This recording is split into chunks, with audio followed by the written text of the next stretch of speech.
നെടുമ്പാശ്ശേരി വിമാനത്താവളത്തിൽ കുരങ്ങനെത്തി.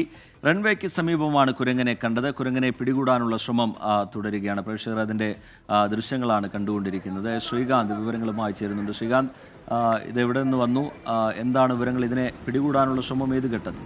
ശ്രീകാന്ത്,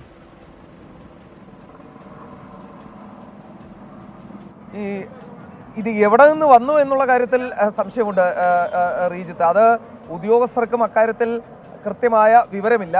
എയർപോർട്ട് അധികൃതർ അവരെ വലയ്ക്കുകയാണ്. ഈ കുരങ്ങിപ്പോൾ നെടുമ്പാശ്ശേരി വിമാനത്താവളത്തിലെ റൺവേയിലും അവരുടെ അഡ്മിനിസ്ട്രേറ്റീവ് ബ്ലോക്കിലും അടക്കം നിലവിലിപ്പോൾ ഈ കുരങ്ങ് നടക്കുന്നുണ്ട്.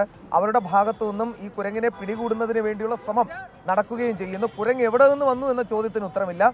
എങ്ങനെയും അതിനെ പിടിച്ച് കൂട്ടിലാക്കുക എന്നുള്ളതാണ് ഇപ്പോൾ ശ്രമിക്കുന്ന കാര്യം. യാത്രക്കാരെ ഉപദ്രവിക്കുമോ എന്നുള്ള ഭയമുണ്ട്. അതിനാൽ തന്നെ തിടുക്കപ്പെട്ടുള്ള നടപടികൾ സ്വീകരിച്ചു വരുന്നുണ്ട്. ശരി, ശ്രീകാന്ത് വിവരങ്ങൾ നൽകുകയായിരുന്നു. കൊച്ചി നെടുമ്പാശ്ശേരി വിമാനത്താവളത്തിലാണ് കുരങ്ങൻ എത്തിയിരിക്കുന്നത്. അതിൻ്റെ ദൃശ്യങ്ങളാണ് പ്രേക്ഷകർ കാണുന്നത്. റൺവേക്ക് സമീപമാണ് കുരങ്ങനെ കണ്ടത്. അതിനെ പിടികൂടാനുള്ള ശ്രമമാണ് അവിടെ അധികൃതരുടെ ഭാഗത്തു നിന്ന് ഉണ്ടാവുന്നത്. ശ്രീകാന്ത് അതിൻ്റെ വിവരങ്ങൾ, ദൃശ്യങ്ങൾ പങ്കുവയ്ക്കുക.